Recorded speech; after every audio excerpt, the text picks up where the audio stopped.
New modelling has revealed a lack of competition in transmission network service providers, costing Australians an estimated $13 billion. Joining me live is Nexa Advisory CEO Stephanie Bashir. Thanks very much for your time. So we're reading a lot around the grid, what needs to change around the grid, in particular these high transmission wires. Why are they needed and where are they needed?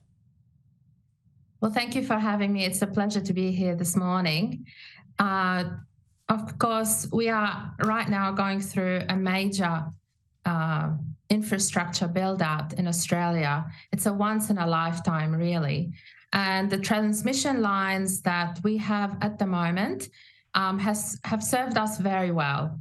They have their role is to move the electricity from the centralised coal power stations into the homes and businesses of Australians. However, these coal power stations are aging and they're closing down. We've got a schedule on that closures for these power stations. Now, the replacement renewable generation, which includes wind and solar and batteries, are going to be located in different areas where the wind blows and the sun shines. And so you need the grid and the transmission to be located somewhere close to move that electricity around.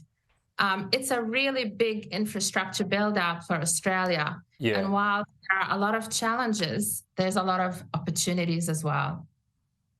Yeah, so, high voltage, it's expensive, it's a seriously big project. And can it also be stopped or paused or delayed by essentially one landholder because of the path it takes? If one person is saying no to it and holding out, whole projects get delayed for however long until a deal can be made?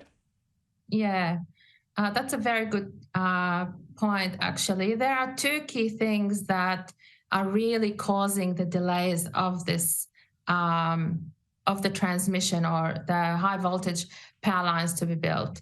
The community engagement and social license from landowners, from the communities that are affected, but also the other one is the magnitude of the build requires us to have the appropriate supplies, supply chains, procurements to be able to bring the assets here to Australia so that we can build this infrastructure. Both of these delays are being worked through at the moment.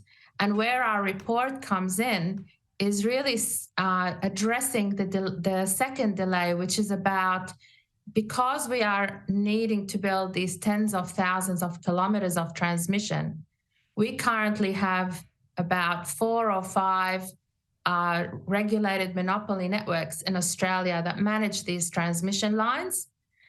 There are other businesses here in Australia as well that also are global companies and are building networks overseas and in Australia. What we're saying is if we open up the transmission market so that we can get more hands on the build to help us build this out and build it out in time, energy consumers in Australia will benefit from the savings, the delays. Yeah, the other possibility looming, according to experts, is that when we build this stuff, the people building it get a return of some sort. So if you're building a concentrated amount of poles and wires in a short period of time, and all that return is sort of at the front end, the higher end, we could be seeing high power bills as a result. I mean, 10 years ago, all the talk was power bills was poles and wires, and then it sort of changed. Are we going back to poles and wires when people are going to start to talk about higher bills in sort of 5-6 years' time? So I guess one of the things that our modelling does highlight very clearly is that the impact of delay on the power bills, it is much worse than actually waiting to plan it perfectly. So what we're saying here is 1 year of delay could be costing consumers in Australia over the 10 to 14 year period up to $9.2 billion increase in wholesale electricity costs. These costs will be passed through to consumers unless we deliver this transmission on time. All right, it's an interesting warning. It's a big transition. Look, clearly we're all headed, the world or in Australia towards renewables, but how it's done matters as well. Stephanie Bashir, thanks for your time today. Thank you.